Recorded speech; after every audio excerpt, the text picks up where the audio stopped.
Good morning. Good morning, ma'am. Good morning, ma'am. Okay.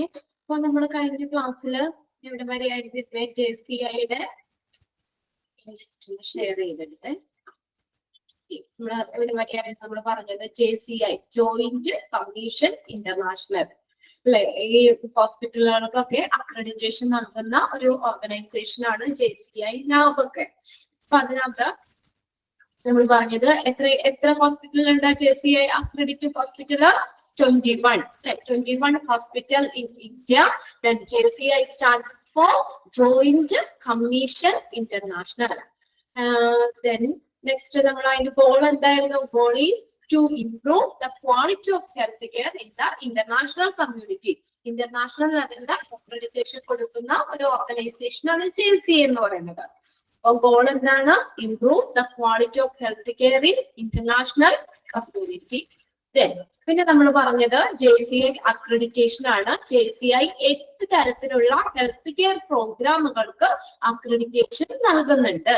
8 തരത്തിലുള്ള health care പ്രോഗ്രാമുകൾക്ക് JCI accreditation നൽകുന്നുണ്ട്. ഹോസ്പിറ്റലുകള്, academic medical centre ഹോസ്പിറ്റലുകള്, ambulatory care facility, clinical laboratories, home care facility, long term care facility, medical transport organisation, primary care centres, ഇത്രയും health പ്രോഗ്രാമുകൾക്ക് JCI accreditation നൽകുന്നുണ്ട്. പിന്നെ നമ്മൾ പറഞ്ഞത് JCIയുടെ 5th എഡിഷൻ ആണ്. എന്നാണ് പ്രാബല്യം? 1 April 2014 2014 ഏപ്രിൽ 1 മുതൽ പ്രാബല്യത്തിൽ വന്നു. അതിന് നമ്മൾ 5th എഡിഷനിൽ 4 സെക്ഷനുകൾ പറയുന്നത്. 4 സെക്ഷനുകൾ, അതിൽ 4 സെക്ഷൻ ഏതൊക്കെയാണെന്ന് പഠിക്കണം. സെക്ഷൻ 1 ഏതാണ്, സെക്ഷൻ 2 സെക്ഷൻ 3, സെക്ഷൻ 4. അപ്പൊ അതിനകത്ത് സെക്ഷൻ 1 ഏതായിരുന്നു? Include accreditation, participation requirement APR. Then patient section 2 patient centered standards. Then 3 consist of healthcare organization management standard. Section 4 academic medical center hospital standard. ഓരോ മാനദണ്ഡങ്ങളാണ് ഓരോ സെക്ഷനിൽ വരുന്നതെന്ന് പറഞ്ഞു. ഇതില് നമ്മൾ പറഞ്ഞത് JCIയുടെ 5th എഡിഷൻ നമ്മൾ 285 സ്റ്റാൻഡേർഡുകൾ ഉണ്ട് മൊത്തം. 5th എഡിഷനിൽ 285 സ്റ്റാൻഡേർഡ്സ് ആ പറയുന്നത്. അതില് 1160 മെഷറബിൾ ഇലമെന്റ്സ് ഉണ്ട്, അളക്കാവുന്ന ഘടകങ്ങൾ മെഷറബിൾ ഇലമെന്റ്സ് ഉണ്ട് 5th എഡിഷൻ. അപ്പൊ സ്റ്റാൻഡേർഡ്സ് എത്രയാന്ന് നോക്കുക, 285 സ്റ്റാൻഡേർഡ്സ് ആണ് അതിനകത്ത് വരുന്നത്. ഇനി നമ്മൾ നെക്സ്റ്റ് നോക്കുന്നത് JCI survey methodology. JCI survey methodology. അപ്പൊ JCI എങ്ങനെയാണ് സർവേ ഒക്കെ ചെയ്യുന്നതെന്നുള്ളത്. The through survey process become operational. Typical survey team includes a physician, nurse and administrator. ചോദിക്കാറുണ്ട്, ഒരു സർവേ ടീമിൽ ഉൾപ്പെടുന്നവര് ആരൊക്കെയാണ്? Typical survey team includes a physician, nurse and administrator. ഇതാണ് survey ടീമിന് ഉള്ളത്. Physician, nurse, administrator. Surveyors assess various units within an organization and discuss their findings. ഇപ്പൊ survey എടുക്കുന്ന ആള് സർവേയേഴ്സ് എന്ത് ചെയ്യുന്നു? പല സർവേയർമാര് ഒരു സ്ഥാപനത്തിന്റെ ഉള്ളിലെ വിവിധ യൂണിറ്റുകളെ വിലയിരുത്തുകയും അവരുടെ ഫൈൻഡിങ്സ്, കണ്ടെത്തലുകൾ അവിടെ ഡിസ്കസ് ചെയ്യുകയും ചെയ്യുന്നു. Surveyors assess various units within an organization and discuss their findings. അപ്പൊ ഒരു ഓർഗനൈസേഷൻ, ഇപ്പൊ ഹോസ്പിറ്റലാണ് ഒരു സ്ഥാപനത്തിലുള്ള പല യൂണിറ്റുകളെ സർവേയേഴ്സ് വിലയിരുത്തുകയും അവരുടെ ഫൈൻഡിങ്സ്, കണ്ടെത്തലുകൾ ഡിസ്കസ് ചെയ്യുകയും ചെയ്യുന്നു. Surveyors conduct a complete system analysis on integration and coordination of care process. Okay, അപ്പൊ ഈ സർവേയേഴ്സ് എന്ത് ചെയ്യുന്നു? ഒരു ഓർഗനൈസേഷനിലെ വിവിധ യൂണിറ്റുകളെ വിലയിരുത്തുകയും അവരുടെ കണ്ടെത്തലുകൾ അവിടെ ഡിസ്കസ് ചെയ്യുന്നു, ചർച്ച ചെയ്യുകയും ചെയ്യുന്നു. ഇനി സർവേയിലൂടെ survey conduct a complete system analysis. Survey എന്ത് ചെയ്യുന്നത്? എല്ലാ ഈ നമ്മുടെ കെയർ പ്രോസസ്സുമായിട്ട് ബന്ധപ്പെട്ട കോർഡിനേഷൻ ഓഫ് കെയർ പ്രോസസ്സ്, ഈ കെയർ പ്രോസസ്സുമായിട്ട് ബന്ധപ്പെട്ട് വരുന്ന ഈ പ്രക്രിയകളുടെ ഒരു കംപ്ലീറ്റ് ആയിട്ടുള്ള ഏകോപനമാണ് ഈ സർവേയിൽ വരുന്നത്. സർവേകൾ പൂർണ്ണമായിട്ട് അത് സിസ്റ്റം അനാലിസിസ് നടത്തുന്നു. Survey conducts a complete system analysis on integration and coordination of care process. നമ്മൾ അവിടെ ഹോസ്പിറ്റലാണെങ്കിൽ അവിടെ കൊടുക്കുന്ന പരിചരണത്തിനെ സംബന്ധിച്ച് അതിന്റെയൊക്കെ ഒരു സംയോജനവും ഏകോപനവും ഈ സർവേ കണ്ടക്ട് ചെയ്യുന്നതോടുകൂടെ നമുക്ക് അതിന്റെ ഒരു റിസൾട്ട് എന്നുള്ള നിലയിൽ നമുക്കൊരു സിസ്റ്റം, കംപ്ലീറ്റ് സിസ്റ്റം അനാലിസിസ് നടത്താൻ പറ്റുന്നു. On integration and coordination of care process. ഇതുമായിട്ട് ബന്ധപ്പെട്ട് അവിടെ കൊടുക്കുന്ന പരിചരണ പ്രക്രിയയുമായിട്ട് ബന്ധപ്പെട്ട് അതിന്റെ ഒരു ഏകോപനവും സംയോജനവും സംബന്ധിച്ച് സർവേ പൂർണ്ണമായിട്ടുള്ള ഒരു സിസ്റ്റം അനാലിസിസ് നടത്തുന്നു. അതിനകത്ത് ആ സർവേ ടീമിൽ ഇൻക്ലൂഡ് ചെയ്തത് ആരൊക്കെയാണെന്നുള്ളത് ഒന്ന് അണ്ടർലൈൻ ചെയ്തിട്ടേക്കാം കേട്ടോ. ഇനി അക്രഡിറ്റേഷൻ സർവേ നോക്കി. ഫസ്റ്റ് സർവേകളുടെ പല ഇതാണ് പറഞ്ഞേക്കുന്നത്. അക്രഡിറ്റേഷൻ സർവേസ് അതിനകത്ത് interview with staff and patient and other verbal information ഉണ്ടോ. ഫസ്റ്റ് സർവേ നമുക്ക് സർവേ എടുക്കാറില്ലേ? അപ്പൊ ഫസ്റ്റത്തെ സെക്ഷനിൽ എങ്ങനെയാ വന്നേ? Interview with staff and patient, staff അല്ലെങ്കിൽ പേഷ്യൻസ് ആയിട്ടൊക്കെ ഉള്ള ഇന്റർവ്യൂ. വെർബൽ ഇൻഫർമേഷൻ ആണ്, വാക്കാനുള്ള ഒരു സംസാരം, അവരോട് കാര്യങ്ങൾ നേരിട്ട് ചോദിച്ച് മനസ്സിലാക്കുന്നു. അതാണ് ഫസ്റ്റത്തെ സർവേയുടെ ഇത് വരുന്നത്. Interview with staff and patient and other verbal information.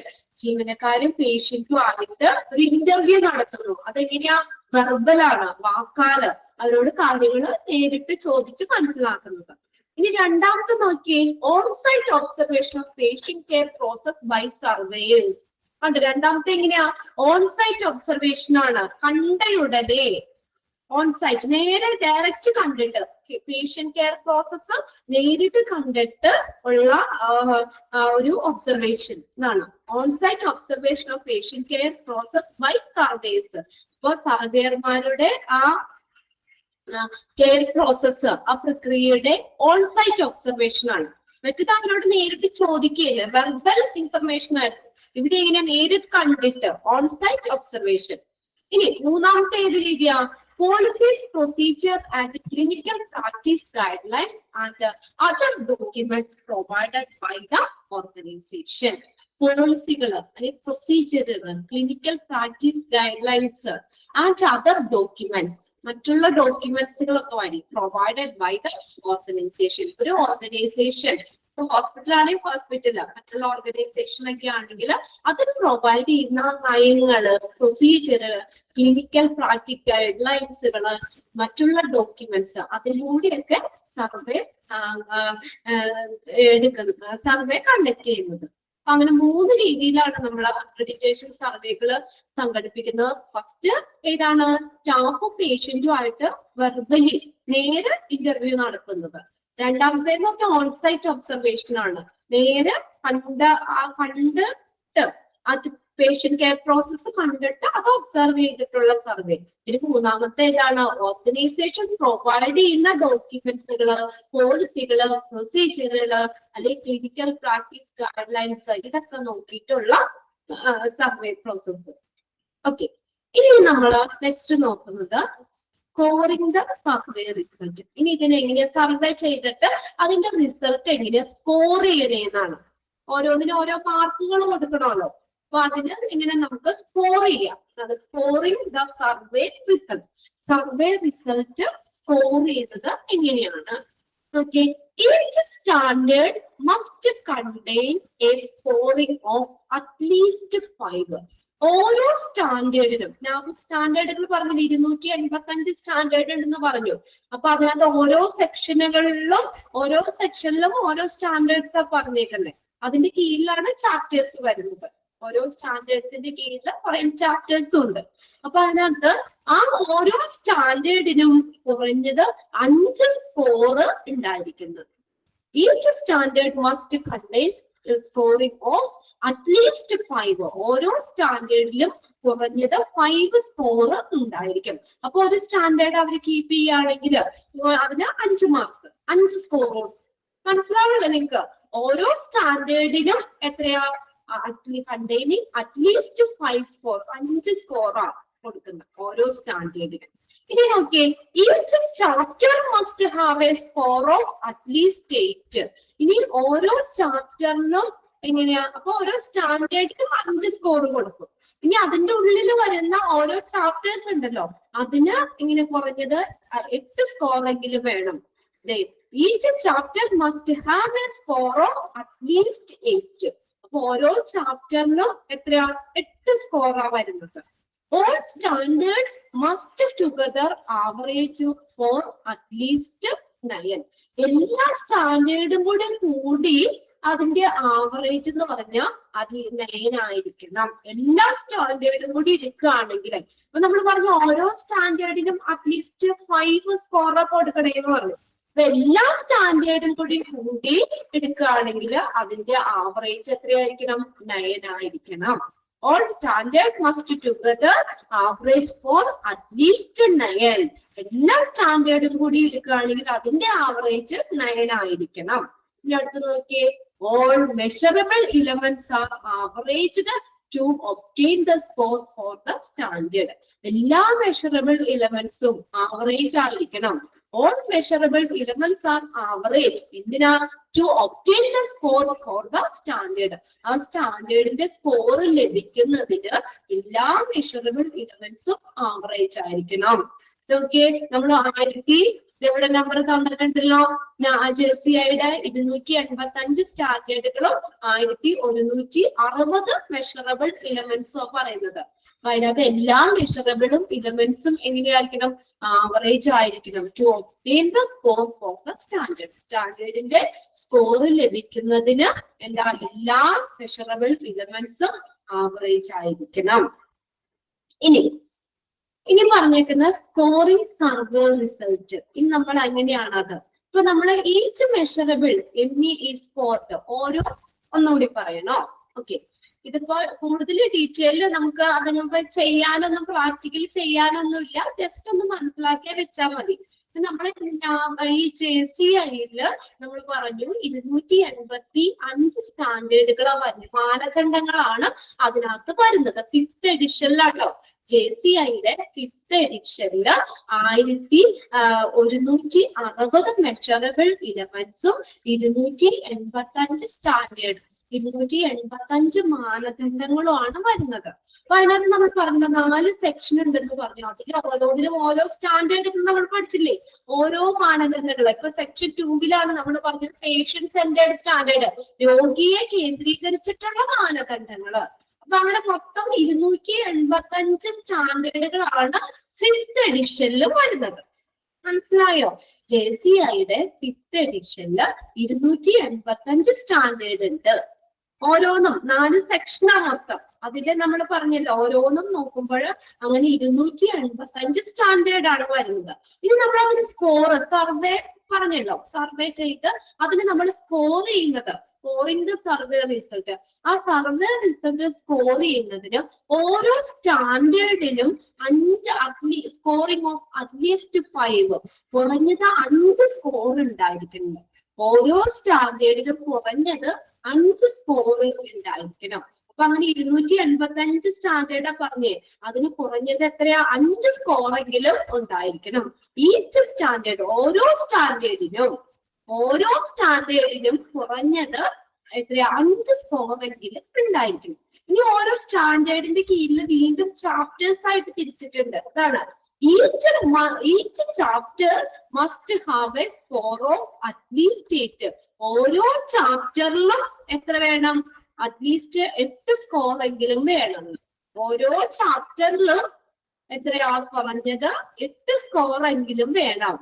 Each chapter must have A score of at least 8. ഓരോ ചാപ്റ്റേഴ്സിലും കുറഞ്ഞത് 8 സ്കോർ എങ്കിലും വേണം. ഇനി നോക്കിയേ, ഇനി എല്ലാ സ്റ്റാൻഡേർഡും കൂടി മൊത്തം 285 സ്റ്റാൻഡേർഡ് പറഞ്ഞു. അതിലെല്ലാ സ്റ്റാൻഡേർഡും കൂടി ആവറേജ് എത്രയായിരിക്കണം? അറ്റ്ലീസ്റ്റ് 9 ആയിരിക്കണം. എല്ലാ സ്റ്റാൻഡേർഡും കൂടി എടുക്കുകയാണെങ്കിൽ അതിന്റെ ആവറേജ് 9 ആയിരിക്കണം.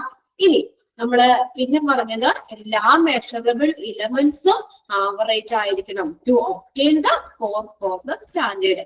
ആ സ്റ്റാൻഡേർഡിന് സ്കോർ ലഭിക്കണമെങ്കിൽ, സ്റ്റാൻഡേർഡിന് ഓരോ സ്കോർ അവിടെ കിട്ടണമെങ്കിൽ എല്ലാ മെഷറബിൾ എലമെന്റ്സും ആവറേജ് ആയിരിക്കണം.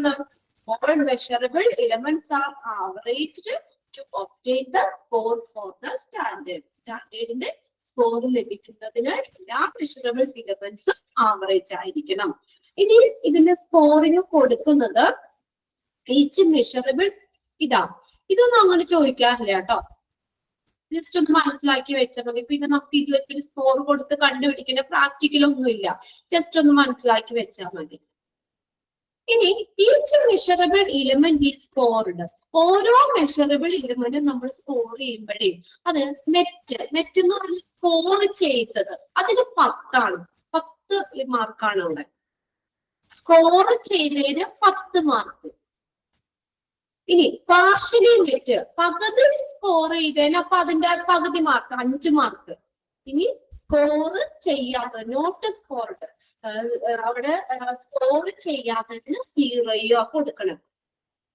ക്വസ്റ്റ്യൻസ് വിച്ച് ആർ ആൻസേർഡ്, നമ്മൾ എത്ര ക്വസ്റ്റ്യൻ അതിന് എത്ര സ്റ്റാൻഡേർഡുകള് അതിന് ആൻസർ കിട്ടുന്നുണ്ട് അതനുസരിച്ചാണ്. നമ്മളിപ്പോ സ്കോർ ചെയ്തത് എല്ലാം സ്കോർ ചെയ്തിട്ടുണ്ടെങ്കിൽ 10 മാർക്ക്, പകുതി സ്കോർ ചെയ്തിട്ടുണ്ടെങ്കിൽ അതിന് 5 കൊടുക്കുന്നത്. ഇനി സ്കോർ ചെയ്തിട്ടില്ല, നോട്ട് സ്കോർ ചെയ്തിട്ടില്ലെങ്കിൽ അതിന് 0 ആണ് കൊടുക്കുന്നത്. All standards are average to obtain the score for the chapter. പറഞ്ഞു തന്നെയാണ് ചാപ്റ്ററിന്റെ സ്കോർ ലഭിക്കുന്നതിന് എല്ലാ സ്റ്റാൻഡേർഡ്സും ആവറേജ് ആയിരിക്കണം. All standards are averaged. എന്തിനാ? To obtain the score for the chapter. ഓരോ ചാപ്റ്ററിന് സ്കോർ ലഭിക്കുന്നതിന് എല്ലാ സ്റ്റാൻഡേർഡ്സും ആവറേജ് ആയിരിക്കണം. All chapters are averaged to obtain the overall score. എല്ലാ ചാപ്റ്ററും ആവറേജ് ആയിരിക്കണം. ഇതിന് ഓവറോൾ അതിന് സ്കോർ ലഭിക്കുന്നതിന് എല്ലാ ചാപ്റ്റേഴ്സും സ്കോർ ഒരു ആവറേജ് ആയിരിക്കണം. എങ്കിൽ മാത്രമാണ് ഓവറോൾ സ്കോർ ലഭിക്കുകയുള്ളൂ. ജസ്റ്റ് ഒന്ന് വായിച്ചാൽ മതി കേട്ടോ. ഇനി അടുത്തത് NAB ആണ്. NAB national accreditation board for hospital and health care provider. നമ്മൾ പറഞ്ഞത് ഏതിന്റെ ആയിരുന്നു? JCID ആയിരുന്നു. ഇനി അടുത്തൊരു ഓർഗനൈസേഷൻ ആണ് NAB എന്ന് പറയുന്നത്. NAB ആശ്വതി മിസ് എടുത്തില്ലേ? NAB എടുത്തില്ലേ? NAB എടുത്തു അല്ലെ?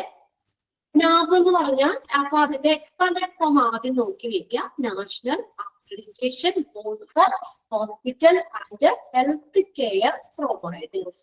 National Accreditation Board for Hospital and Health Care Providers. ഇതെന്ന് പറഞ്ഞാൽ ക്വാളിറ്റി കൗൺസിൽ ഓഫ് ഇന്ത്യയുടെ കീഴിൽ പ്രവർത്തിക്കുന്ന ഒരു കോൺസ്റ്റിറ്റ്യൂന്റ് ബോഡിയാണ് NAB എന്ന് പറയുന്നത്. ക്വാളിറ്റി കൗൺസിൽ ഓഫ് ഇന്ത്യയുടെ കീഴിൽ പ്രവർത്തിക്കുന്ന ഒരു കോൺസ്റ്റിറ്റ്യൂന്റ് ബോഡിയാണ് NAB. ഇത് NAB എന്ന് പറഞ്ഞ സംഘടന ഒരു ഓർഗനൈസേഷൻ ആണ്. അത് ഈ ഹോസ്പിറ്റലുകൾക്ക് അക്രഡിറ്റേഷൻ കൊടുക്കുന്ന ഒരു സംഘടനയാണ് NAB എന്ന് പറയുന്നത്. NAB ക്വാളിറ്റി കൗൺസിൽ ഓഫ് ഇന്ത്യയുടെ കീഴിൽ പ്രവർത്തിക്കുന്ന ഒരു അക്രഡിറ്റേഷൻ കൊടുക്കുന്ന ഒരു ഓർഗനൈസേഷൻ ആണ് NAB. ഇനി അതിനകത്ത് നമ്മള് അപ്പൊ ഇതെല്ലാ ഹോസ്പിറ്റലുകൾക്കും NABന്റെ അക്രഡിറ്റേഷൻ കിട്ടൂല. അതെന്ന് പറഞ്ഞാൽ ഒരു സെറ്റ് ഓഫ് പാരാമീറ്റേഴ്സ് ക്വാളിഫൈഡ് ആയിട്ടുള്ള അല്ല ചില സ്റ്റാൻഡേർഡുകൾ മാനദണ്ഡങ്ങള് നേടിയിട്ടുള്ള ഹോസ്പിറ്റലിന് മാത്രമേ ഈ NAB അക്രഡിറ്റേഷൻ കൊടുക്കുകയുള്ളൂ. ഔദ്യോഗികമായി അംഗീകാരം കൊടുക്കുക, അതാണ് അക്രഡിറ്റേഷൻ എന്ന് പറയുന്നത്. ഒരു ഹോസ്പിറ്റലില് അത് ക്വാളിറ്റി മെയിൻറ്റെയിൻ ചെയ്യുന്നതിന് കൊടുക്കുന്ന ഒരു അംഗീകാരം, അതാണ് അക്രഡിറ്റേഷൻ എന്ന് പറയുന്നത്. അപ്പൊ നാബ് ഇങ്ങനെ അക്രഡിറ്റേഷൻ കൊടുക്കണമെങ്കിൽ എല്ലാ ഹോസ്പിറ്റലിനും കൊടുക്കില്ല. എങ്ങനെയാ? ചില മാനദണ്ഡങ്ങൾ നേരിട്ടിയ ഹോസ്പിറ്റലിന് മാത്രമേ നാബ് അക്രഡിറ്റേഷൻ കൊടുക്കുള്ളൂ.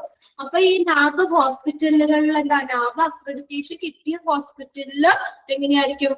എക്സ്പേർട്ട് ആയിട്ടുള്ള പ്രൊഫഷണൽ ഒക്കെ ആയിരിക്കും അവിടെ പല ഇൻഷുറൻസ് പോലുള്ള കാര്യങ്ങളൊക്കെ പ്രൊവൈഡ് ചെയ്യുന്നുണ്ട്. ഇതൊരു കോൺസ്റ്റിറ്റ്യൂന്റ് ബോഡിയാന്ന് പറഞ്ഞു. ക്വാളിറ്റി കൗൺസിൽ ഓഫ് ഇന്ത്യയുടെ കീഴിൽ പ്രവർത്തിക്കുന്ന ഒരു കോൺസ്റ്റിറ്റ്യൂന്റ് ബോഡിയാണ് നാബ് എന്ന് പറയുന്നത്. ഇത് ഹോസ്പിറ്റലിന്റെയും ഹെൽത്ത് കെയർ ഫെസിലിറ്റിയുടെ ഒക്കെ ക്വാളിറ്റിക്ക് നൽകുന്ന ഒരു റിക്കഗ്നേഷൻ ആണ് നാബ് അക്രഡിറ്റേഷൻ എന്ന് പറയുന്നത്. എന്താണ്? ഹോസ്പിറ്റലിനും ഹെൽത്ത് കെയറും ഫെസിലിറ്റിക്കും ഒക്കെ ക്വാളിറ്റിക്ക് കൊടുക്കുന്ന ഒരു അംഗീകാരം, അതാണ് നാബ് അക്രഡിറ്റേഷൻ എന്ന് പറയുന്നത്. അത്രയും മനസ്സിലാക്കി വെക്കുക. നാബ് അക്രഡിറ്റഡ് ഹോസ്പിറ്റൽ എന്ന് പറഞ്ഞാൽ എന്താണ്? അവിടെ നല്ല ക്വാളിറ്റി മെയിൻറ്റെയിൻ ചെയ്യുന്നുണ്ട്. അപ്പൊ ഒരു ക്വാളിറ്റിക്ക് കൊടുക്കുന്ന ഒരു അംഗീകാരം ആണ് നാബ് അക്രഡിറ്റേഷൻ കൊടുക്കാന്ന് പറയുന്നത്. അപ്പൊ ഇതിനകത്ത് നമ്മള് പിന്നെ ഇതിന്റെ ബെനിഫിറ്റ്സ്, ഇപ്പൊ നാബ് അക്രഡിറ്റേഷൻ കിട്ടി എന്ന് പറഞ്ഞു കഴിഞ്ഞാല് അതിന്റെ ബെനിഫിറ്റ്സ് ആർക്കായിരിക്കും? അതിന്റെ ബെനിഫിറ്റ് ആർക്ക് കിട്ടും? നാബ് അക്രഡിറ്റഡ് ഹോസ്പിറ്റലാണ്. ആർക്കാ? പേഷ്യന്റിന് അല്ലേ? നല്ല ക്വാളിറ്റി മെയിൻറ്റെയിൻ ചെയ്യുന്നത് കൊണ്ടാണല്ലോ അങ്ങനെ നാബ് ഒരു അംഗീകാരം കൊടുക്കുന്നത്, ആ ഹോസ്പിറ്റലിന് ഒരു അക്രഡിറ്റേഷൻ കൊടുക്കുന്നത്. അപ്പൊ പേഷ്യന്റിന് ആണ് അതിന്റെ ബെനിഫിറ്റ് കിട്ടുന്നത്. നല്ല ക്വാളിറ്റി മെയിൻറ്റെയിൻ ചെയ്യുന്നതിനല്ലേ അവര് കൊടുക്കുന്ന ഒരു അംഗീകാരമാണ് നാബ് അക്രഡിറ്റേഷൻ കൊടുക്കാന്ന് പറയുന്നത്. അപ്പൊ അതിന്റെ ബെനിഫിറ്റ്സ് പേഷ്യന്റിനായിരിക്കും. ഇവിടെ നോക്കിയേ, the NABH standards are reformed every 4 years. നോക്കി, ഓരോ 4 വർഷം കൂടുമ്പോഴും ഈ നാബ് അതിന്റെ സ്റ്റാൻഡേർഡുകള്, മാനദണ്ഡങ്ങള് പരിഷ്കരിക്കും. ഒന്ന് അണ്ടർലൈൻ ചെയ്തിട്ടേ കേട്ടോ. NABH standards are reformed every 4 years. JCIയുടെ നമ്മൾ പറഞ്ഞില്ലായിരുന്നോ? JCIയുടെ എത്ര വർഷം കൂടുമ്പോൾ?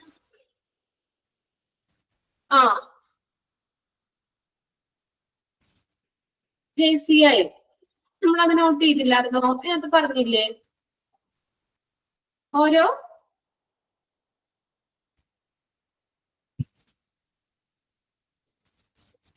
JCI പറഞ്ഞപ്പോ നോക്കട്ടെ.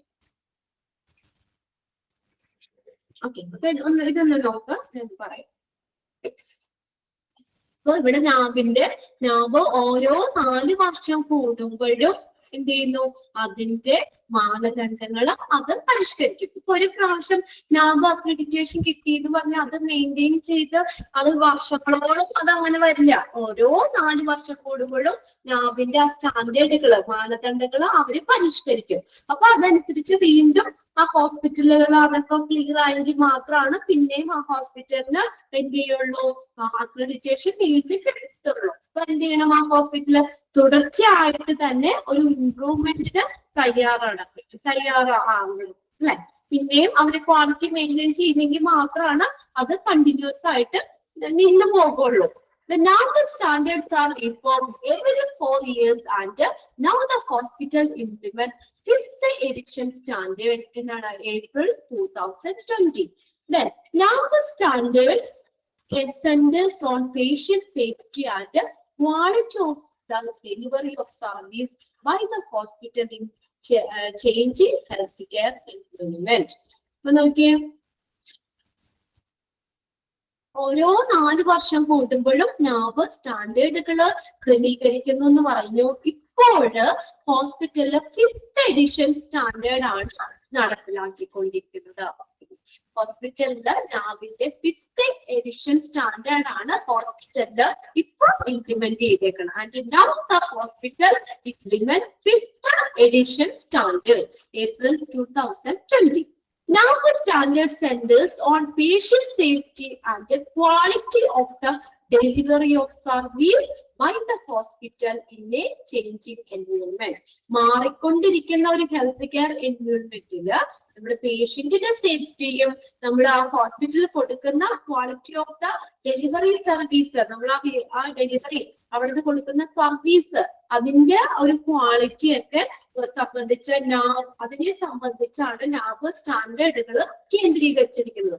പേഷ്യന്റ് സേഫ്റ്റിയും quality of the delivery of the service, സർവീസിന്റെ ക്വാളിറ്റി ഡെലിവറിക്കും ആണ് അതിനെ കേന്ദ്രീകരിച്ചാണ് നാബ് സ്റ്റാൻഡേർഡ് കേന്ദ്രീകരിച്ചിരിക്കുന്നത്. ഇത് നോക്കിയേ. Then NAB environment, NAB is given by the autonomous body sector by the government of India. Government of Indiaയുടെ കീഴിൽ known as Quality Council of Indiaയുടെ കീഴിൽ പ്രവർത്തിക്കുന്ന ഒരു കോൺസ്റ്റിറ്റ്യൂവൻസ് ബോഡിയാണ് NAB എന്ന് പറയുന്നത്. Quality council of India, government of India, quality council of ഇന്ത്യയുടെ കീഴിൽ പ്രവർത്തിക്കുന്ന ഒരു ഓട്ടോണമസ് ബോഡി, ഒരു സ്വയംഭരണ സ്ഥാപനമാണ് ഏതെന്ന് പറയുന്നത് NAB എന്ന് പറയുന്നത്. Which standard is making body India ആണ് നമ്മുടെ standard making board. Quality council of ഇന്ത്യയുടെ കീഴിൽ പ്രവർത്തിക്കുന്ന ഒരു ഓട്ടോണമസ് ബോഡിയാണ് NAB എന്ന് പറയുന്നത്. ഇന്ത്യയിലെ സ്റ്റാൻഡേർഡ് മേക്കിംഗ് ബോഡിയാണ്. ഇതിനകത്ത് നമ്മൾ പറയുന്നത് അപ്പൊ നാബിന്റെ അതിനകത്ത് ആ ഒരു 4 ഇയേഴ്സിലാണ് എല്ലാ മാനദണ്ഡങ്ങളും പരിഷ്കരിക്കുന്നത്. റീഫോം ചെയ്തത് എല്ലാ 4 വർഷം കൂടുമ്പോഴാണ്. പിന്നെ അതിനകത്ത് നാബ് എന്ന് പറയുന്നത് ഏതാണ്? സ്വയംഭരണ സ്ഥാപനമാണ്. Autonomous body set up by the government of India known as quality council of India. നമ്മൾ പറഞ്ഞല്ലോ ആദ്യം, ക്വാളിറ്റി കൗൺസിൽ ഓഫ് ഇന്ത്യയുടെ കീഴിൽ പ്രവർത്തിക്കുന്ന ഒരു കോൺസ്റ്റിറ്റ്യൂവൻസ് ബോഡിയാണ് നാബ് എന്ന് പറയുന്നത്. ഇനി നാബിനെ നമ്മൾ ഹോസ്പിറ്റലുകളിലെ 2 ഡിവിഷനായിട്ട് നാബ് തിരിച്ചിട്ടുണ്ട് ഹോസ്പിറ്റലുകളെ. ഫസ്റ്റത്തെ SHCO, small health care organisation. Small health care organisation വിത്ത് ലെസ് ദാൻ 15 ബെഡ്സ്, 50 ബെഡിൽ താഴെയുള്ളത്. ഇതാണ് സ്മോൾ ഹെൽത്ത് കെയർ ഓർഗനൈസേഷൻ വിത്ത് ലെസ് ദാൻ 15 ബെഡ്സ്, 50 ബെഡിൽ താഴെയുള്ളത്. അത് ഏതൊക്കെയാ വരുന്നത്? കമ്മ്യൂണിറ്റി സെന്റർ, ഹെൽത്ത് സെന്റർ, ഇതൊക്കെ ഏതാണ്? സ്മോൾ ഹെൽത്ത് കെയർ ഓർഗനൈസേഷൻ ആണ്. നിങ്ങൾ അതിന്റെ ഡിവിഷൻ പഠിച്ചില്ലേ? ഹോസ്പിറ്റലുകളുടെ ക്ലാസിഫിക്കേഷൻ ഓഫ് ഹോസ്പിറ്റലിൽ പഠിച്ചില്ലേ? ആദ്യം തന്നെ നോക്കിയേ, small health care organisation SHCO. അപ്പൊ നാബ് ഹോസ്പിറ്റലുകളിലെ 2ആയിട്ട് തിരിച്ചിട്ടുണ്ട്. SHCO, small health care organisation വിത്ത് ലെസ് ദാൻ 15 ബെഡ്, 50 ബെഡിൽ താഴെ. ചെറിയ കമ്മ്യൂണിറ്റി സെന്റർ, ഹെൽത്ത് സെന്റർ, ഇതൊക്കെ അതിനകത്ത് പറഞ്ഞ. പിന്നെ നോക്കിയേ, അടുത്തത് HCO, health care organisation with more than 50 bed, 50 ബെഡിൽ കൂടുതലുള്ളത്. മീഡിയം സൈസ് ഹോസ്പിറ്റൽ അല്ലേ, taluk headquarters, medium size hospital, ഇതൊക്കെ HCO, ഹെൽത്ത് കെയർ ഓർഗനൈസേഷനിൽ വരുന്നതാണ്. സ്മോൾ ഹെൽത്ത് കെയർ ഓർഗനൈസേഷൻ എന്ന് പറഞ്ഞാൽ ഏതാണ്? ലെസ് ദാൻ 50 ബെഡ്, 50 ബെഡിൽ താഴെ. 50 ബെഡില് കൂടുതലുള്ളത് ഹെൽത്ത് കെയർ ഓർഗനൈസേഷൻ HCO. ഇനി ഇതിനകത്ത് വരുന്നത്, ഇതൊന്ന് note ചെയ്തിടണം.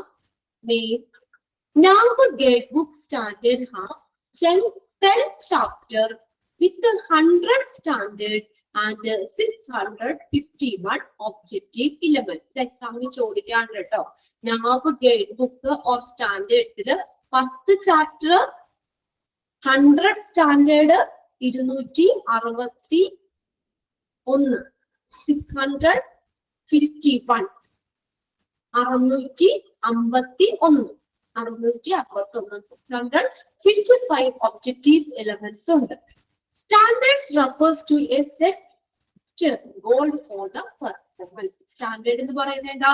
refers to set goal for the performance. പെർഫോമൻസിനായിട്ടുള്ള ഒരു നിശ്ചിത ലക്ഷ്യത്തെ സൂചിപ്പിക്കുന്നു. സ്റ്റാൻഡേർഡ് പെർഫോമൻസിനായിട്ടുള്ള ഒരു നിശ്ചിത ലക്ഷ്യത്തെ സൂചിപ്പിക്കുന്നു. Standard refers to set goal for the performance.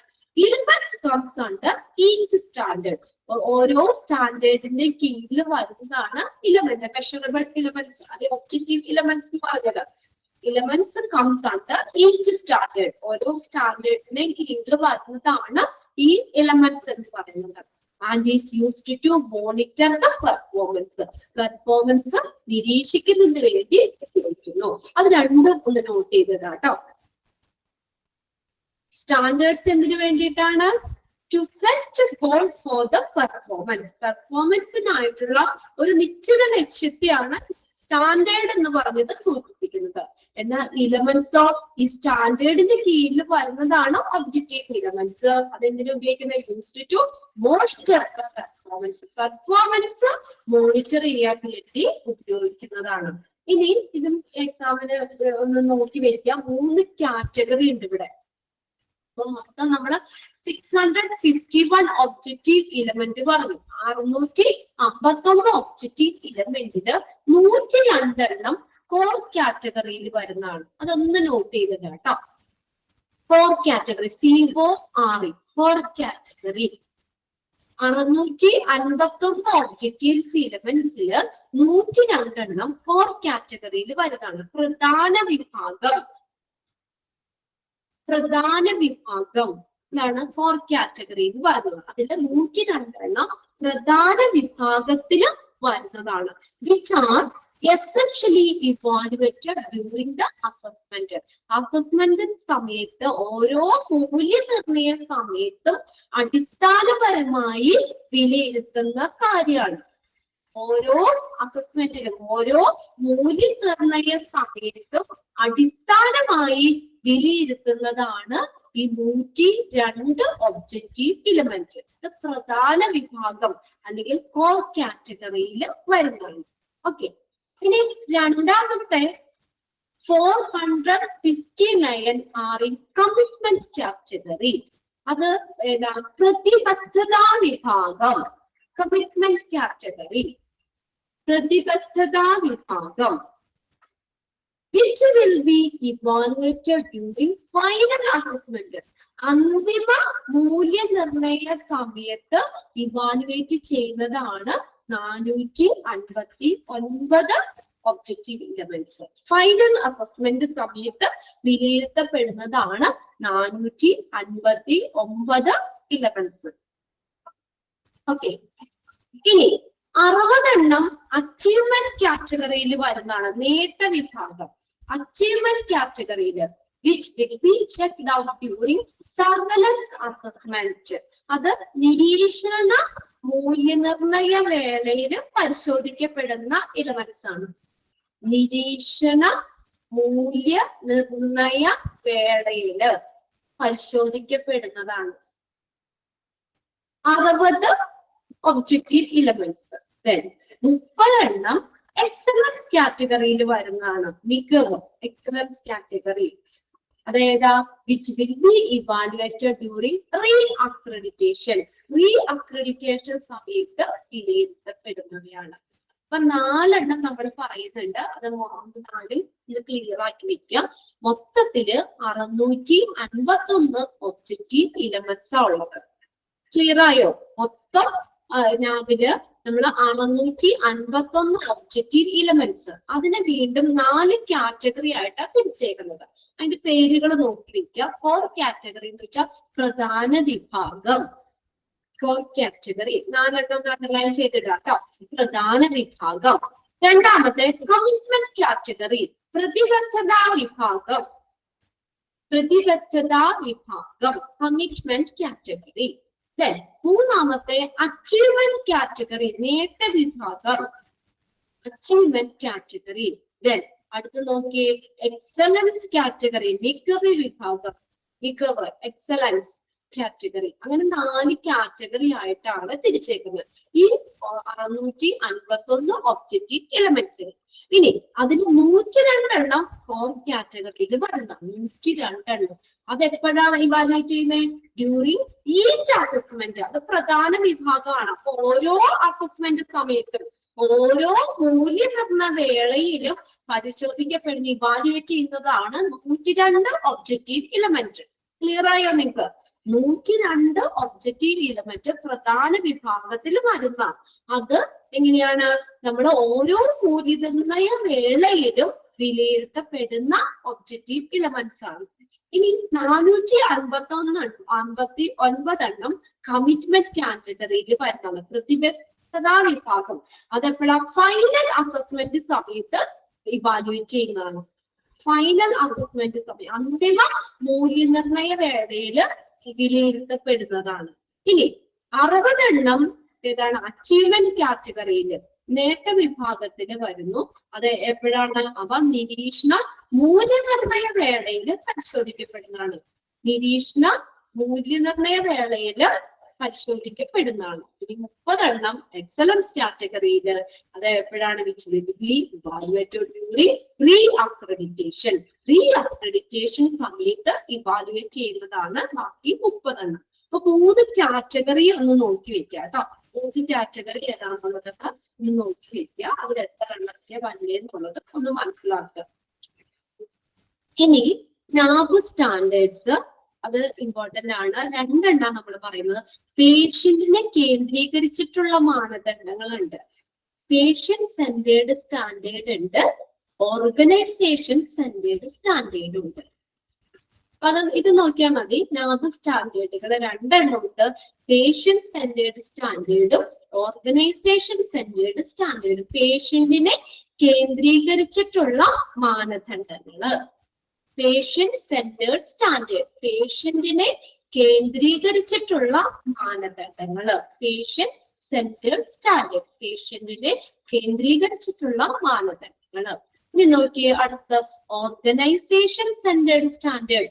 ഓർഗനൈസേഷനെ ഹോസ്പിറ്റലിനെ സംഘടനയെ കേന്ദ്രീകരിച്ചിട്ടുള്ള മാനദണ്ഡങ്ങളുണ്ട്. ഇനി പേഷ്യന്റ് സെന്റേർഡ് സ്റ്റാൻഡേർഡിൽ വരുന്നത് നോക്കിയേ. Assessment and quantity of care. Assessor പ്രവേശനം, അസസ്മെന്റ് വിലയിരുത്തല്, കണ്ടിന്യൂറ്റി ഓഫ് കെയർ പരിചരണത്തിന്റെ തുടർച്ച. ഇതെല്ലാം പേഷ്യന്റിനെ കേന്ദ്രീകരിച്ചിട്ടുള്ളതാണ്. അടുത്ത് നോക്കിയ കെയർ ഓഫ് പേഷ്യന്റ്, COP. ഇതിനകത്ത് ആ എക്സ്പാൻഡഡ് ഫോമുകളൊക്കെ ഒന്ന് നോക്കി വെച്ചിരിക്കാം കേട്ടോ.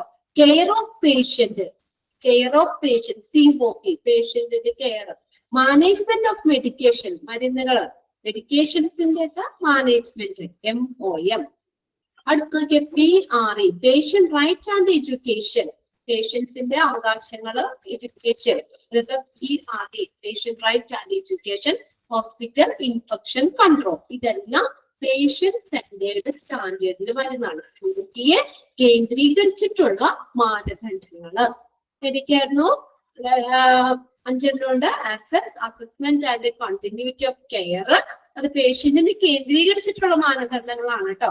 ഇത് കെയർ ഓഫ് പേഷ്യന്റ്, പേഷ്യന്റിന് കൊടുക്കുന്ന care, management of medication, patient right and education, then hospital infection control. ഇതെല്ലാം പേഷ്യന്റിന് കേന്ദ്രീകരിച്ചിട്ടുള്ള മാനദണ്ഡങ്ങളിൽ വരുന്നത്. ഇനി അടുത്ത് നോക്കി ഓർഗനൈസേഷൻ സെന്റേർഡ് സ്റ്റാൻഡേർഡ്. ഓർഗനൈസേഷനെ കേന്ദ്രീകരിച്ചിട്ടുള്ള മാനദണ്ഡം, ആ ഹോസ്പിറ്റലിനെ കേന്ദ്രീകരിച്ചിട്ടുള്ള മാനദണ്ഡങ്ങൾ. Patient safety and quality improvement, പേഷ്യന്റിന്റെ സുരക്ഷ, quality improvement, PSQ. Responsibility of management, മാനേജ്മെന്റിന്റെ റെസ്പോൺസിബിലിറ്റി, ഉത്തരവാദിത്തം, ROM. Facility management and safety, facility management, സൗകര്യങ്ങള്, സേഫ്റ്റി, പേഷ്യന്റ് കൊടുക്കുന്ന ഫെസിലിറ്റി, സേഫ്റ്റി, ഇതിനെയൊക്കെ സംബന്ധിച്ചുള്ളത്. Human resource management, HRM.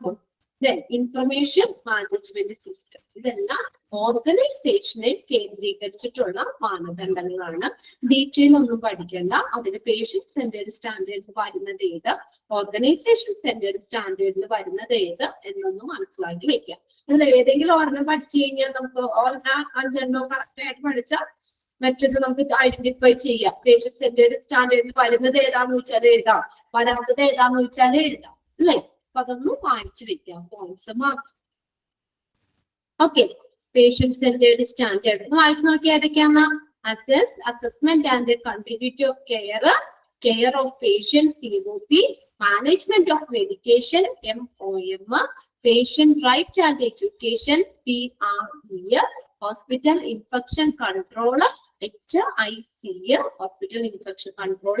Then അടുത്ത നോക്കിയ patient safety and quality improvement, responsibility of management, ഇതൊക്കെ facility management and safety, human resource management, information management system. ഇതൊക്കെ ഓർഗനൈസേഷനെ കേന്ദ്രീകരിച്ചിട്ടുള്ള നാവിന്റെ സ്റ്റാൻഡേർഡിൽ വരുന്നതാണ്. അപ്പൊ രണ്ടെണ്ണം ഏതാന്ന് നോക്കുക കേട്ടോ. നാവ് സ്റ്റാൻഡേർഡ് രണ്ടെണ്ണം ഉണ്ടെന്ന് പറഞ്ഞു, അതിന്റെ ഉള്ളിൽ വരുന്നത് ഏതൊക്കെയാണെന്ന് മനസ്സിലാക്കി വെക്കുക. ഇനി നമ്മൾ ലാസ്റ്റ് സെക്ഷനിലേക്ക് എത്തിയിട്ടുണ്ട്.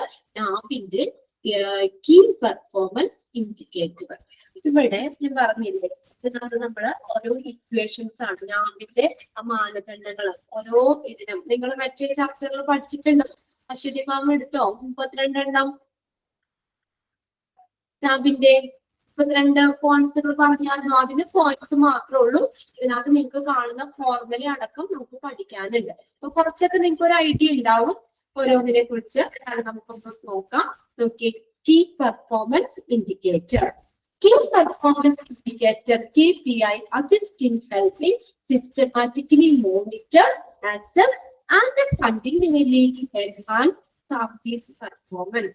By themselves, KPI cannot improve performance. KPI service performance indicator എന്ന് പറഞ്ഞാൽ സർവീസ് പെർഫോമൻസ് നിരീക്ഷിക്കാനും വിലയിരുത്താനും തുടർച്ചയായി മെച്ചപ്പെടുത്താനും കീ പെർഫോമൻസ് ഇൻഡിക്കേറ്റർ സഹായിക്കുന്നു. പെർഫോമൻസ് മോണിറ്റർ ചെയ്യാനും അസസ് ചെയ്യാനും കണ്ടിന്യൂലി എൻഹാൻസ് സർവീസ് പെർഫോമൻസ് തുടർച്ചയായിട്ട് നിരീക്ഷിക്കാനും വിലയിരുത്താനും ഒക്കെ ഈ പെർഫോമൻസ് ഇൻഡിക്കേറ്റർ സഹായിക്കുന്നു. By themselves KPI cannot improve performance. ഈ KPI ക്ക് സ്വയം പ്രകടനം മെച്ചപ്പെടുത്താൻ കഴിയില്ല. എന്നിരുന്നാലും however they do provide signpost that signal process towards goal and objective as well as opportunity for sustainable process. എന്നാലും ഗോൾസിലേക്കും ഒബ്ജക്റ്റീവിലേക്കുമുള്ള പുരോഗതിയും സുസ്ഥിര പുരോഗതിയിലേക്കുള്ള ടൈം പോസ്റ്റുകൾ നാവ് നൽകപ്പെടുന്നുണ്ട്. ഇതിനകത്ത് നിങ്ങൾ പഠിക്കേണ്ടത് ഈ നാവിന്റെ കീ പെർഫോമൻസ് ഇൻഡിക്കേറ്റർ ആണ്. അതിന്റെ ഫുള്ള് കാണാതെ പഠിക്കണ്ട. Key performance indicator are likely to be monitored by the healthcare organization. Healthcare organization ഈ നിരീക്ഷിക്കാൻ സാധ്യതയുള്ള അല്ലെങ്കിൽ നിരീക്ഷിക്കാനായിട്ടുള്ളതാണ് ഈ കീ പെർഫോമൻസ് ഇൻഡിക്കേറ്റർ എന്ന് പറയുന്നത്. അപ്പൊ ഇതിനകത്ത് കുറെ ഫോർമുലാസ് 32 ഫോർമുലാസ് ആണ് നിങ്ങൾക്ക് പഠിക്കാനുള്ളത്. ഈ ഒരു സെക്ഷനിൽ നിങ്ങൾക്ക് ഏതെങ്കിലും ഇപ്പൊ നമുക്ക് find out the formula the time taken for initial assessment അങ്ങനെ ചോദിക്കാം. നമ്മള് ഇനീഷ്യൽ അസസ്മെന്റിനായിട്ട് എടുത്ത ടൈം അത് കാണുന്ന ഫോർമുല ഏത്? അതിൽ നിങ്ങൾക്ക് ഫോർമുലാസ് കറക്റ്റ് ആയിട്ട് പഠിക്കാനുണ്ട്. ഫോർമുല മാത്രമാണ് ഈ സെക്ഷനിൽ നിന്ന് എക്സാമിന് ചോദിക്കാറുണ്ട്. രണ്ടെണ്ണം ഒക്കെ ചോദിക്കാറുണ്ട്. 2 ഫോർമുല ഒക്കെ ഈ ഒരു ചാപ്റ്ററിൽ നിന്ന് ചോദിക്കാറുണ്ട് മാക്സിമം. അപ്പൊ അതിനകത്ത് കുറച്ച് ഞാൻ നോട്ട് ചെയ്ത് തരാം. പ്രീവിയസ് ഇയറിൽ ക്വസ്റ്റ്യൻ പേപ്പറിൽ ചോദിച്ചത് ഒക്കെ ഞാൻ നോട്ട് ചെയ്തിട്ടുണ്ട്. അതൊക്കെ ഇമ്പോർട്ടന്റ് ആണ്. അതൊക്കെ പ്രത്യേകം നിങ്ങൾ നോട്ട് ചെയ്യാം. എന്തിനാ ഇത് നോക്കുന്നേ?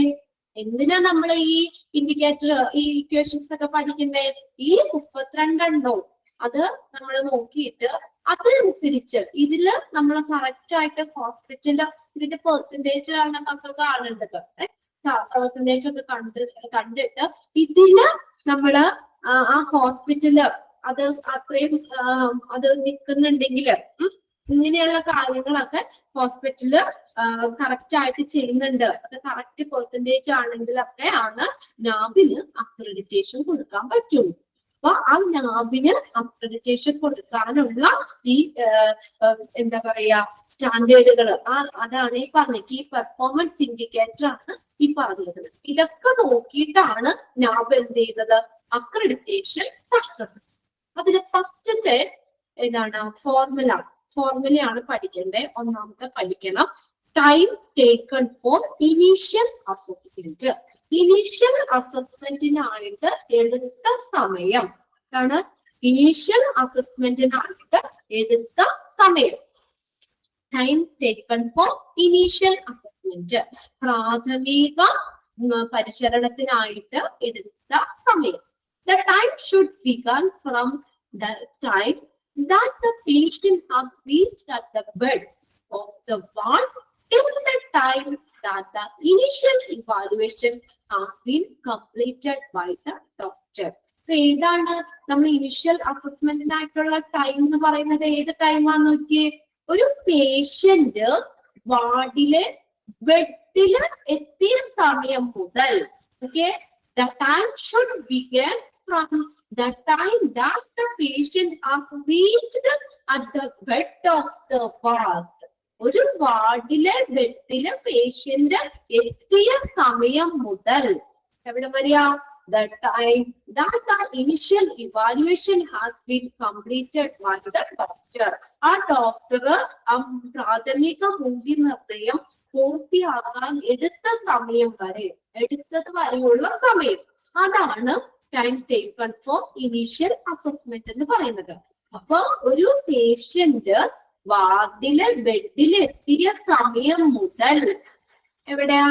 ആ ഡോക്ടർ ആ പ്രാഥമിക മൂല്യനിർണ്ണയം പൂർത്തിയാക്കാൻ എടുത്തത് വരെയുള്ള സമയം. അതിന്റെ ഫോർമുല എങ്ങനെ കാണുന്നതെന്ന് നോക്കിയേ. Sum of time taken for initial assessment. Initial അസസ്മെന്റിനായിട്ട് എടുത്ത സമയം അതിന് എന്തുകൊണ്ട് ഡിവൈഡ് ചെയ്യണം? Total number of admission. അവിടെ മൊത്തത്തിൽ എത്ര അഡ്മിഷൻ ഉണ്ട് അതിനെ കൊണ്ട് ഡിവൈഡ് ചെയ്യുക. മനസ്സിലായോ? ഇനീഷ്യൽ അസസ്മെന്റിനായിട്ട് എടുത്ത ടൈമിലെ അവിടെ മൊത്തത്തില് അവിടെ എത്ര അഡ്മിഷൻ ഉണ്ട്? Number of admission, total number of admission, അവിടെ മൊത്തം എത്ര അഡ്മിഷൻ ഉണ്ട് അതിന്റെ എണ്ണം കൊണ്ട് ഡിവൈഡ് ചെയ്യുക. ഓക്കെ, അപ്പൊ അതാണ് ഒന്നാമത്തെ. നിങ്ങൾ ടിക്ക് ഇട്ട് വെച്ചു. ഇമ്പോർട്ടന്റ് പറയുന്നത് നിങ്ങൾ അവിടെ തന്നെ പേരും കൊണ്ട് ഒന്ന് മാർക്ക് ചെയ്ത് വെച്ചോ കേട്ടോ. ഒന്നാമത്തെ time taken for initial assessment. ഇപ്പൊ എന്താ time taken for initial assessment എന്ന് പറയുന്നത്? ഒരു പേഷ്യന്റ് വാർഡിലെ ബെഡിൽ എത്തിയ സമയം മുതൽ ഡോക്ടർ ആ പ്രാഥമിക മൂല്യനിർണ്ണയം പൂർത്തിയാക്കാൻ എടുത്തത് വരെയുള്ള സമയം. ആ വാർഡിലെ ബെഡിൽ എത്തിയ സമയം മുതൽ ആ ഡോക്ടർ പ്രാഥമിക മൂല്യനിർണ്ണയം പൂർത്തിയാക്കാൻ എടുത്തത് വരെയുള്ള സമയമാണ് time taken for initial assessment എന്ന് പറയുന്നത്. കാണുന്ന ഫോർമുല മൊത്തം sum of time taken for initial assessment. Initial അസസ്മെന്റിനായിട്ട് എടുത്ത ടൈമിനെ എന്ത് ചെയ്യണം? Total number of admission. Total number of admission, അവിടെ മൊത്തം എത്ര അഡ്മിഷൻ ഉണ്ട് അതിന്റെ അഡ്മിഷന്റെ എണ്ണം എത്രയാണ് അതുകൊണ്ട് ഡിവൈഡ് ചെയ്യുക. മനസ്സിലായോ? ഇനി ഞാനൊരു സൂത്രപ്പണി പറഞ്ഞു തരട്ടെ, ഒരു എളുപ്പവഴി ഫോർമുല എഴുതാൻ. ഇതിന്റെ ന്യൂമറേറ്ററും ഡിനോമിനേറ്ററും നിങ്ങൾക്ക് അറിയാലോ. ന്യൂമറേറ്റർ എന്ന് പറഞ്ഞ എന്താ? ഈ ഫ്രാക്ഷൻ എഴുതുമ്പോൾ ന്യൂമറേറ്റർ ഉണ്ട്, ഡിനോമിനേറ്റർ ഉണ്ട്. ന്യൂമറേറ്റർ എന്ന് പറഞ്ഞ എന്താ? മുകളിൽ എഴുതുന്നത് അല്ലെ. അപ്പൊ ഞാൻ പറയാം 3/4. എത്രയാണ് ന്യൂമറേറ്റർ? അംശം മുകളിൽ എഴുതുന്നത് 3/4. ന്യൂമറേറ്റർ എത്രയാ? 3 divided by 4. 3. Okay, very good. മുകളിൽ എഴുതുന്നത്. ഓക്കെ, ഡിനോമിനേറ്റർ എന്ന് പറഞ്ഞാൽ താഴെ എഴുതുന്നത്. അതറിയാലോ. ന്യൂമറേറ്റർ മുകളിൽ എഴുതുന്നത്, ഡിനോമിനേറ്റർ എന്ന് പറഞ്ഞാൽ താഴെ എഴുതുന്നത്. അപ്പൊ ഇവിടെ നോക്കിയേ, ഇതിനകത്ത് നമുക്ക് ന്യൂമറേറ്റർ നോക്കിയേ. ന്യൂമറേറ്റർ എന്ന് പറഞ്ഞ മിക്കവാറും ന്യൂമറേറ്റർ വരുന്നത് നമ്മുടെ ക്വസ്റ്റ്യൻ തന്നെ ആയിരിക്കും. ഓക്കെ, ഇവിടെ എക്സാമിന് എങ്ങനെയാ ക്വസ്റ്റ്യൻ ചോദിക്കാന്ന് അറിയട്ടെ. Find out the formula, the time taken for initial assessment. നമ്മുടെ ആ ന്യൂമറേറ്റർ അവിടെ ഓൾറെഡി ക്വസ്റ്റ്യനിലുണ്ട്. മനസ്സിലായി നിങ്ങൾക്ക്? ന്യൂമറേറ്റർ മിക്കവാറും ന്യൂമറേറ്റർ ആണ് നമ്മുടെ ക്വസ്റ്റ്യനിൽ കിടക്കണ്ട അവിടെ. അപ്പൊ നിങ്ങൾക്ക് അത് ഓക്കെ അല്ലേ? ക്വസ്റ്റ്യൻ അവിടെ ഉണ്ടല്ലോ. ക്വസ്റ്റ്യൻ ഇങ്ങനെ ചോദിക്കും, അതൊരു formula to find the time taken for initial assessment. അങ്ങനെയായിരിക്കും ക്വസ്റ്റ്യൻ. അപ്പൊ ന്യൂമറേറ്റർ നമുക്കറിയാലോ. ന്യൂമറേറ്റർ എന്താ? The time taken for initial assessment divided by total number of admission. അങ്ങനെയായിരിക്കും ഇത്. ഇത് നിങ്ങൾക്ക് തിരിച്ചും തരാം. ഓപ്ഷൻസ്, ഒന്നാമത്തെ ഓപ്ഷൻ കറക്റ്റ് ഓപ്ഷൻ കൊടുത്തു. രണ്ടാമത്തെ ഓപ്ഷനിൽ അവർ തിരിച്ചിടാം. എങ്ങനെ? Total number of admission divided by sum of time taken for initial assessment. അങ്ങനെ ഇടാം. ഇനി അത് മൾട്ടിപ്ലൈ ചെയ്ത് തരാം. മൂന്നാമത്തെ option sum of time taken for initial assessment into total number of admission. 3 option കിട്ടിയോ? നാലാമത്തെ ഇടാം. നൺ ഓഫ് ദ എബോവ് ഇടാം. കിട്ടിയോ? നിങ്ങൾക്ക് അത് കുറച്ച് ഒരു 2-3 ഫോർമുല നമ്മൾ പറയുമ്പോഴത്തേക്കും നിങ്ങൾക്ക് അത് ക്ലിയർ ആയിക്കോളും. അപ്പൊ മിക്കവാറും നമ്മുടെ ക്വസ്റ്റ്യൻ ആയിരിക്കും ന്യൂമറേറ്ററിൽ വരുന്നത്. ഒന്ന് മനസ്സിലാക്കി വെക്കുക. അപ്പൊ നിങ്ങൾക്ക് ഓപ്ഷൻ തെറ്റിപ്പോവില്ല. ക്ലിയർ അല്ലേ? ഇതിങ്ങനെയൊക്കെയാണ് അത് ഓപ്ഷൻസ് ചോദിച്ച് കണ്ടേക്കുന്നത്. വേറെ ഓപ്ഷൻ ഒന്നും എടുത്ത് അങ്ങനെ ചോദിച്ചിട്ട് കണ്ടിട്ടില്ല. ന്യൂമറേറ്റർ എടുത്ത് ഡിനോമിനേറ്ററിൽ ഇടും, തിരിച്ചിടും. പിന്നെ ഡിവൈഡ് ചെയ്യേണ്ടത് ചിലപ്പോൾ മൾട്ടിപ്ലൈ ആയിട്ടൊക്കെ ആയിരിക്കും ചോദിക്കാറ്. ഫസ്റ്റത്തെ മനസ്സിലായോ നിങ്ങൾക്ക്? ഒന്നാമത്തെ പഠിച്ച എല്ലാവരും ഇവിടെ ഇരുന്ന് തന്നെ പഠിക്കുക. ക്വസ്റ്റ്യനിൽ കിടക്കുന്നുണ്ട്. Sum of the time for initial assessment divided by total number of admission. ഇനി രണ്ടാമത്തെ നോക്കിയേ, number of reporting errors per 1000 investigation. 1000 ഇൻവെസ്റ്റിഗേഷനിൽ report ചെയ്തിട്ടുള്ള ഇററുകളുടെ എണ്ണം.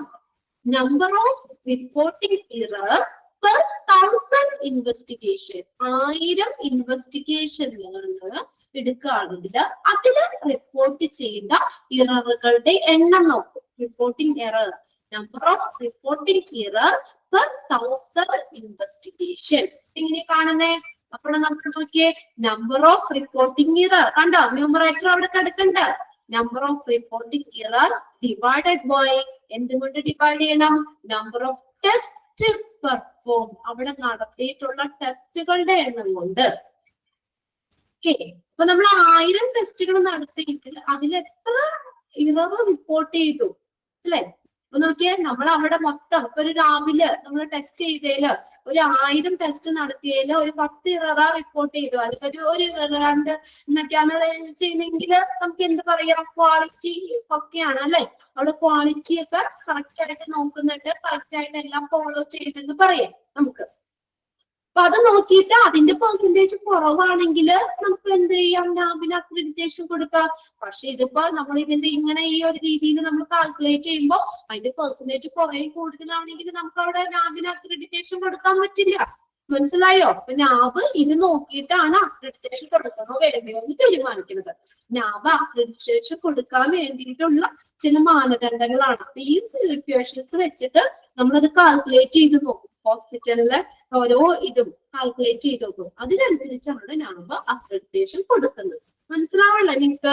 ഇപ്പൊ രണ്ടാമത്തെ എന്താ പറഞ്ഞേക്കുന്നത്? Number of reporting error. അവിടെ റിപ്പോർട്ട് ചെയ്ത ഇറർ അല്ലെങ്കിൽ പിശകുകളുടെ എണ്ണത്തെ എന്ത് ചെയ്യണം?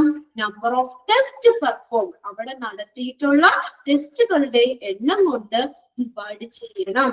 ഇനി നോക്കിയേ, 1000 ഇൻവെസ്റ്റിഗേഷൻ അല്ലേ പറഞ്ഞേക്കണത്? അതുകൊണ്ട് ഇൻറ്റു 1000 കൊണ്ട് മൾട്ടിപ്ലൈ ചെയ്യുകയും ചെയ്യണം. Okay, number of reporting error divided by number of test performed into 1000. 1000 investigation ആയതുകൊണ്ട് നമ്മൾ 1000 കൊണ്ട് എന്ത് ചെയ്യണം? മൾട്ടിപ്ലൈ ചെയ്യണം. ക്ലിയർ ആണോ? ഓക്കെ, ഇനി മൂന്നാമത്തെ നോക്കിയേ. മൂന്നാമത്തെ ടിക്കറ്റ് വെച്ചോ. മൂന്നാമത്തെ പഠിക്കണം. ഇമ്പോർട്ടന്റ് ആട്ടോ ഞാൻ നോട്ട് ചെയ്തത്. ഇതെന്തായാലും നിങ്ങൾ പഠിക്കണം. മൂന്നാമത്തെ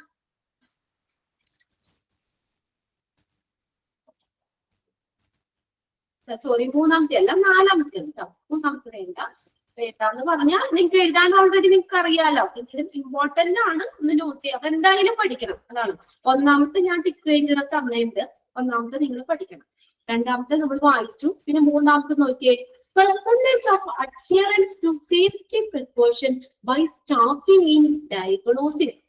അതായത് നമ്മള് ഈ അഡ്ഹിയറൻസ് എന്ന് പറഞ്ഞാൽ പിന്തുടരുക എന്നുള്ളത്.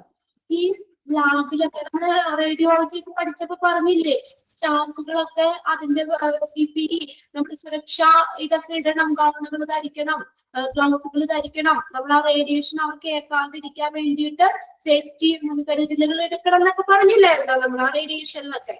അപ്പൊ ഇവിടെ സ്റ്റാഫുകള്, ഈ വർക്കിംഗ് സ്റ്റാഫ്, ഡയഗ്നോസ്റ്റിക്കല് രോഗനിർണയത്തിന് സ്റ്റാഫുകള് എത്ര പേര് സേഫ്റ്റി പ്രിക്കോഷൻസ് എടുക്കുന്നുണ്ട്. അതാണ് percentage of adherence to safety precaution by staff working in diagnosis. ഡയഗ്നോസിൽ ജോലി ചെയ്യുന്ന സ്റ്റാഫ് എത്ര അവരെടുക്കുന്ന എത്ര പേര് സുരക്ഷാ മുൻകരുതലുകള് സേഫ്റ്റി പ്രിക്കോഷൻ ഫോളോ ചെയ്യുന്നുണ്ട്. ക്ലിയർ ആയോ? എത്ര പേര് സേഫ്റ്റി പ്രിക്കോഷൻസ് ഫോളോ ചെയ്യുന്നത്, അതിന്റെ പെർസെന്റേജ് കണ്ടുപിടിക്കുന്നത്. ഫോർമുല നോക്കിയേ, number of staff adhering to safety precaution. Safety precautions പിന്തുടരുന്ന സ്റ്റാഫുകളുടെ എണ്ണം. കണ്ടോ? ന്യൂമറേറ്ററിൽ കണ്ടോ? ന്യൂമറേറ്റർ അത് തന്നെയാണ് കൊടുത്തേക്കണേ. Number of staff adhering to safety precautions.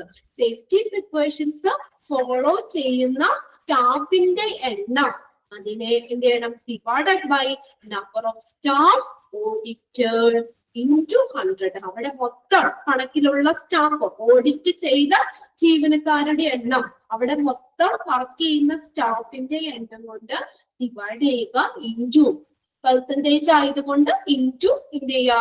100 കൊണ്ട് മൾട്ടിപ്ലൈ ചെയ്യുക. പെർസെന്റേജ് കാണാൻ പഠിച്ചിട്ടില്ലേ?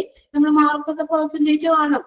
ഔട്ട് ഓഫ് ഇത് എത്രയിലാണെന്ന് നോക്കിയിട്ട് ഇൻറ്റു 100 ചെയ്യണം. പെർസെന്റേജ് എന്ന് പറഞ്ഞാൽ ഇൻറ്റു 100 ചെയ്യുക. അപ്പൊ പെർസെന്റേജ് ആണെങ്കിൽ അതിന്റെ ആൻസറിന്റെ അവസാന വാല്യൂ പോലെ ഒരു ഇൻറ്റു ഉണ്ടാവും, ഇൻറ്റു 100. മനസ്സിലാവുന്നില്ലേ നിങ്ങൾക്ക്? അപ്പൊ ഇപ്പൊ ഒരു ലാബില് നമ്മള് ഒരു 100 പേരുണ്ടെന്ന് വിചാരിക്കാം. അതില് 50 പേര് സേഫ്റ്റി പ്രിക്കോഷൻസ് എടുക്കുന്നുള്ളൂ, അല്ലെങ്കിൽ 20 പേര് സേഫ്റ്റി പ്രിക്കോഷൻസ് എടുക്കണമെങ്കിൽ നമുക്ക് എന്താ പറയാ, അത് എല്ലാവരും കറക്റ്റ് ആയിട്ട് അവർ ഫോളോ ചെയ്യുന്നില്ല അല്ലെ? ഹോസ്പിറ്റലിന്റെ പ്രിക്കോഷൻസ്, ഈ പ്രോട്ടോകോളുകളൊക്കെ അവർ ശരിയായിട്ട് പാലിക്കുന്നില്ല എന്നാണ് അതിന്റെ മീനിങ്. അപ്പൊ ഇവിടത്തെ പെർസെന്റേജ് നമ്മൾ നോക്കാണ്. അപ്പൊ അത് കുറവാണെങ്കിൽ ലാബിന് അക്രഡിറ്റേഷൻ കൊടുക്കാൻ പറ്റില്ല. മനസ്സിലാവല്ലേ? ഓരോന്നും അവരങ്ങനെ നോക്കുന്നത്. അതിന് ഈ 32 മാനദണ്ഡങ്ങളും അവർ നോക്കുന്നതാണ്. മൂന്നാമത്തെ പഠിച്ചല്ലോ, percentage of adherence to safety precaution by staff working in diagnosis. ഡയഗ്നോസിക്കില്, രോഗനിർണയത്തില് ആ ഒരു സെക്ഷനിൽ വർക്ക് ചെയ്യുന്ന സ്റ്റാഫുകള് എത്രത്തോളം സേഫ്റ്റി പ്രിക്കോഷൻസ് പിന്തുടരുന്നുണ്ട്, അതിന്റെ പിന്തുടരുന്നവരുടെ പെർസെന്റേജ് കാണുന്നേ. Number of staff adhering to safety precautions. Safety precautions follow ചെയ്യുന്ന സ്റ്റാഫിന്റെ എണ്ണത്തെ എന്തുകൊണ്ട് ഡിവൈഡ് ചെയ്യണം? Number of staff audited. അവിടെ ഓഡിറ്റ് ചെയ്ത അല്ലെങ്കിൽ അവിടെ ഡയഗ്നോസ്റ്റിക്കിൽ വർക്ക് ചെയ്യുന്ന മൊത്തം സ്റ്റാഫുകളുടെ എണ്ണം കൊണ്ട് ഡിവൈഡ് ചെയ്യുക. പെർസെന്റേജ് ആയതുകൊണ്ട് നമ്മൾ എന്ത് ചെയ്യുക? 100 ചെയ്യുക, ഇൻറ്റു 100 ചെയ്യുക. ഓക്കെ, അപ്പൊ 3 എണ്ണമാണ് നമ്മൾ ഇന്ന് പറഞ്ഞത് ഫോർമുലാസ്. അതിൽ ഒന്നാമത്തെ ടിക്കിട്ട് വെച്ചോ, ഒന്നാമത്തെ നിങ്ങൾ എന്തായാലും പിടിക്കണം. ഇത് പഠിക്കാൻ ബുദ്ധിമുട്ടൊന്നുമില്ലല്ലോ. നമ്മുടെ ആ ഒരു സൂത്രപ്പണി നോക്കിയാൽ മതി, അങ്ങനെ എല്ലാം കൂടി ഒന്ന് ചെക്ക് ചെയ്താൽ മതി. മിക്കവാറും നമ്മുടെ ക്വസ്റ്റ്യൻ ആയിരിക്കും ന്യൂമറേറ്ററിലേക്ക് വരുന്നത്. അതുകൊണ്ട് അധികം തെറ്റാൻ ചാൻസ് ഇല്ല. ഒന്ന് ശ്രദ്ധിച്ചാൽ മതി, കാണാതെ പഠിക്കേണ്ട. അവിടെ നമുക്ക് ഓൾറെഡി ഓപ്ഷൻസ് ഉണ്ട്. ന്യൂമറേറ്റർ തിരിച്ചു തന്നാലും നിങ്ങൾക്ക് അത് ഐഡന്റിഫൈ ചെയ്യാൻ അറിയാലോ. അത്രയും മതി. അപ്പൊ ഇത്രയും 3 എണ്ണം നമ്മൾ പറഞ്ഞത്. Time taken for initial assessment. Initial അസസ്മെന്റിനായിട്ട് എടുത്തിട്ടുള്ള ടൈം അത് കാണുന്നത് എങ്ങനെയാ? Sum of time taken for initial assessment. Initial അസസ്മെന്റിനായിട്ട് എടുത്തിട്ടുള്ള ടൈമില് ടോട്ടൽ നമ്പർ ഓഫ് അഡ്മിഷൻ, അവിടെ മൊത്തം എത്ര അഡ്മിഷൻ ഉണ്ട് അതുകൊണ്ട് ഡിവൈഡ് ചെയ്യുക. രണ്ടാമത്തെ നമ്മള് അവിടെ റിപ്പോർട്ട് ചെയ്ത ഇറവുകളുടെ പെർസെന്റേജ് നോക്കുന്നത്. എത്ര ഇൻവെസ്റ്റിഗേഷനിലാ? 1000 ഇൻവെസ്റ്റിഗേഷൻ എടുക്കുകയാണെങ്കിൽ അതിൽ എത്ര ഇററുകൾ റിപ്പോർട്ട് ചെയ്തു? Number of reporting error divided by number of test performed. അവിടെ മൊത്തം നടത്തിയിട്ടുള്ള ടെസ്റ്റുകളുടെ എണ്ണം. അതിലിപ്പോ എല്ലാം നമുക്ക് ഇറർ റിപ്പോർട്ട് ചെയ്യേണ്ട ആവശ്യമില്ലല്ലോ. അവിടെ മൊത്തം നടത്തിയിട്ടുള്ള ടെസ്റ്റുകളുടെ എണ്ണം കൊണ്ട് ഡിവൈഡ് ചെയ്യുക. 1000 ഇൻവെസ്റ്റിഗേഷൻ എന്ന് പറഞ്ഞത് കൊണ്ട് ഇൻറ്റു 1000 ചെയ്യുക. ഇനി മൂന്നാമത്തെ നമ്മളോട് പെർസെന്റേജ് ചോദിച്ചേക്കണം. അപ്പൊ ആൻസറിന്റെ അറ്റത്ത് വാല്യൂ വേണം. 100 കൊണ്ട് നമ്മൾ ഇൻറ്റു ചെയ്യണം. ഇവിടെ പെർസെന്റേജ് പറഞ്ഞേക്കട്ടെ. ഇതാണ് adherence to safety precaution by staff working in diagnosis. ഡയഗ്നോസ്റ്റിക്കില് വർക്ക് ചെയ്യുന്ന സ്റ്റാഫ് എത്ര പേര് ആ സേഫ്റ്റി പ്രിക്കോഷൻസ് ഫോളോ ചെയ്യുന്നുണ്ട്. അപ്പൊ സേഫ്റ്റി പ്രിക്കോഷൻസ് ഇടുന്ന സ്റ്റാഫുകളുടെ എണ്ണത്തെ എന്ത് ചെയ്യണം? മൊത്തം ഡയഗ്നോസ്റ്റിക്കിലുള്ള ആ സ്റ്റാഫിന്റെ എണ്ണം കൊണ്ട് ഡിവൈഡ് ചെയ്യുക, ഇൻറ്റു 100 ചെയ്യുക. ക്ലിയർ അല്ലേ? 3 എണ്ണം ക്ലിയർ അല്ലേ? 3 ഫോർമുല നമ്മൾ നോക്കിയോടുള്ളൂ. ഓക്കെ, ഇത് ഫോർമുല മാത്രം നിങ്ങൾ പഠിച്ചാൽ മതി കേട്ടോ. ഇതിന്റെ പ്രോബ്ലം ഒന്നും ചെയ്യാനില്ല എക്സാമിന്. ഒള്ളി ഫോർമുലാസ് മാത്രം നിങ്ങൾ ഒന്ന് പഠിച്ചു വെച്ചേക്കാം. ഇത് നമ്മൾ 3 എണ്ണമാണ് പറഞ്ഞത്. അപ്പൊ അതൊന്ന് നോക്കി വെക്കും. ഓക്കെ, ക്ലാസ് വൈൻഡപ്പ് ചെയ്തോട്ടെ. ഇപ്പൊ നെക്സ്റ്റ് മാം ജോയിൻ ചെയ്യും കേട്ടോ. ഷീസ മാം അല്ലേ ജോയിൻ ചെയ്യും. Okay, thank you. നമുക്ക് അടുത്ത എന്താണ് നെക്സ്റ്റ് ക്ലാസ്സിൽ ട്യൂസ്ഡേ ഉണ്ടല്ലോ, ട്യൂസ്ഡേ ബാക്കിയിട്ട് നോക്കാം.